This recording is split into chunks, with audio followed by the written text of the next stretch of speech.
Chapter की शुरुआत में एक हफ्ते बाद का सीन दिखाया जाता है। क्लाउड और मारियस स्कूल आए होते हैं। क्लाउड मारियस से कहता है उस दीवार पर आर्ट बना है, यह बहुत दिलचस्प है, चलो वहाँ पिक्चर लेते हैं। फिर वो लोग वहाँ अपनी तस्वीर लेते हैं। उसके बाद वे लोग अपनी अलग अलग पोजीशन में ढेर सारी तस्वीरें लेते हैं। क्लाउड मारियस से कहता है मैन तुम बहुत ही फोटोजेनिक हो। तो मारियस कहता है तुम और भी अच्छे लग रहे हो। फिर मारियस क्लाउड के सामने प्यारा और बेचारा बनके कहता है मैं तुम्हें कुछ बताना भूल गया। क्लाउड पूछता है यह क्या है। तो मारियस कहता है क्या तुम कैंपस के बाहर रहने का रिक्वेस्ट कर सकते हो। बाहर रहने के लिए मत जाओ, मैं तुम्हें स्कूल ले जा सकता हूँ और ला सकता हूँ। अगर तुम हाँ नहीं कहोगे तो मैं अकेलेपन से मर जाऊंगा। क्लाउड कहता है अरे मरना नहीं है, इस बारे में मजाक मत करो। तब मारियस एक पपी की तरह अपनी आंखों में आंसू भर के बहुत ही उम्मीद से क्लाउड को देखने लगता है ताकि वो डॉर्म में जाने से मना कर दे और उसके साथ रहे। उसे ऐसे देख क्लाउड को उसकी बात माननी पड़ती है। वो कहता है ठीक है, मैं काउंसलर से पूछूंगा। फिर वो जल्दी जल्दी काउंसलर के पास जाता है और उनसे पूछता है टीचर क्या ये ठीक रहेगा अगर मैं डॉर्म के बाहर रहूं। टीचर कहते हैं ऑफ कोर्स, लेकिन 4 साल के बाद तुम्हारे पास अपने डॉर्म में लौटने के लिए बहुत कम समय होगा।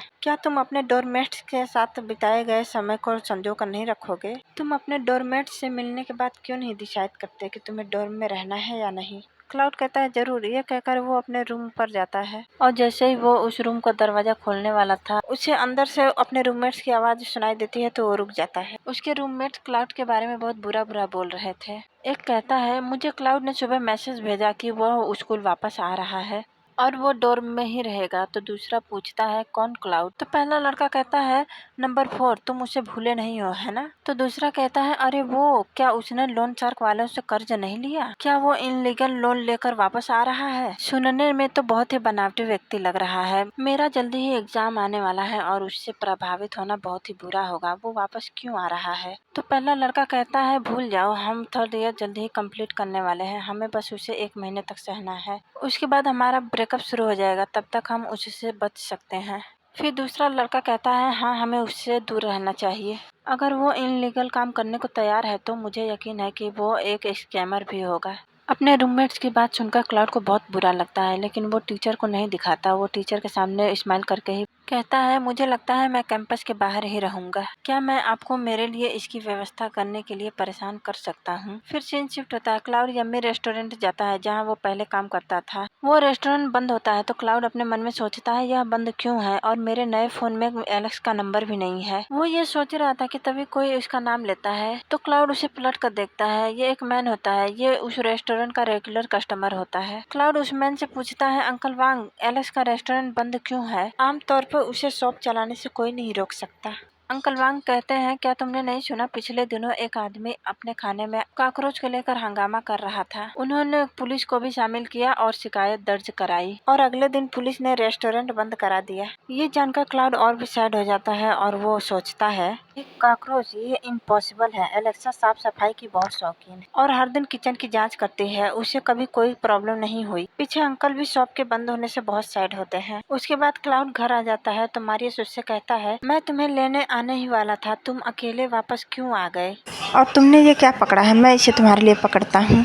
क्लाउड कहता है मैंने कुछ फ्रूट्स खरीदे हैं। ये कहने के बाद वो सैड होकर नीचे देखने लगता है तो मारियस उससे पूछता है क्या हुआ, क्या कुछ हुआ है। ये कहने के साथ वो क्लाउड की ओर अपना हाथ बढ़ाता है लेकिन वो रुक जाता है। वो उससे लगता है शायद क्लाउड को पसंद ना आए उसका टच करना, तो वो अपना हाथ वापस ले लेता है। पर आज क्लाउड बहुत सैड था इसलिए वो मारियस पर लीन हो जाता है। तो मारियस उससे पूछता है क्या तुम ठीक हो। तो क्लाउड बस में जवाब देता है। आगे मारियस उससे कहता है तुमने हार्ड वर्क किया है और तुमने अपना बेस्ट दिया है, वापस स्कूल जाने के लिए कॉन्ग्रेचुलेशन। क्लाउड कोई जवाब नहीं देता। वो इतना सैड था कि शायद वो मारियस की कोई भी बात सुन नहीं पाता और अपने मन में कहता है मैं सोचता था कि मैं एक स्ट्रॉन्ग पर्सन हूँ, लेकिन मुझे इस समय सचमुच किसी ऐसे व्यक्ति की जरूरत है जो मुझे कंफर्ट दे सके। फिर क्लाउड अपने आप को संभालते हुए सोचता है नहीं, मुझे सिर्फ किसी की जरूरत नहीं है, बल्कि मैं चाहता हूँ कि मारियस मुझे कंफर्ट दे। ये सोचने के बाद वो मारियस से पूछता है मारियस मुझे क्या करना चाहिए, ऐसा लगता है कि अब मैं तुम्हारे बिना नहीं रह सकता। ये सुनते ही मारियस एक पल के लिए थम जाता है और उसे देखने लगता है। फिर वो खुश होकर उससे गले लगा लेता है और उससे कहता है मैं हमेशा तुम्हारे साथ रहूंगा। ये सुनकर क्लाउड को भी बहुत अच्छा लगता है। वे कुछ देर तक एक दूसरे को ऐसे ही गले लगाए होते हैं। उन्हें एक दूसरे के बाहों में बहुत अच्छा लग रहा होता है, खास करके मारियस को। फिर सीन शिफ्ट होता है 1 हफ्ते बाद पर। क्लाउड पानी पीते हुए अपने कमरे में जा रहा था तभी वो मारियस की आवाज़ें सुनता है, तो वो उसके रूम में जाता है तो वो देखता है कि मारियस नींद में ही आवाज़ें कर रहा था। तो वो उससे कहता है, मारियस क्या तुम ठीक हो? लेकिन मारियस कोई जवाब नहीं देता, वो गहरी नींद में होता है। तब क्लाउड उसे हिला के जगाता है तो मारियस झटके से अपनी आंखें खोल देता है और उठ के गहरी गहरी सांसें लेने लगता है। तो क्लाउड जल्दी से उसके पास बैठ जाता है और उससे पूछता है, क्या तुम ठीक हो? क्या हुआ? मारियस उसका नाम लेता है लेकिन कुछ बताता नहीं। फिर वो अपना पसीना वाइप करके कहता है, यह कुछ भी नहीं है, मैं तो बस एक बुरा सपना देख रहा था, बस इतना ही। क्लाउड कहता है, बुरा सपना? मारियस कहता है, हाँ, हर किसी को बुरे सपने आते हैं, है ना? फिर वो उसके शोल्डर पर टैप टैप करते हुए फ्लर्टी वे में कहता है, इस समय तुम मेरे कमरे में क्यों आए हो? रात में मुझ पर हमला करने के लिए? अगर ऐसा है तो मुझे यह सुनकर खुशी होगी। मारियस की ये बात सुनकर क्लाउड घबरा जाता है। फिर वो उसे खुद से दूर पुश करके कहता है, मैं अपनी ऑनलाइन क्लास में बिजी था क्योंकि मुझे नींद नहीं आ रही थी। जब मैं ड्रिंक लेने गया तो मुझे तुम्हारे कमरे से कुछ शोर सुनाई दिया, तो मैं तुम्हें चेक करने के लिए तुम्हारे कमरे में आ गया। मारियस कहता है, नींद नहीं आ रही थी? पर क्यों नींद नहीं आ रही थी? तब क्लाउड उसे उसके ही स्टाइल में जवाब देता है कि हर किसी को इंसोम्निया की प्रॉब्लम होती है ना?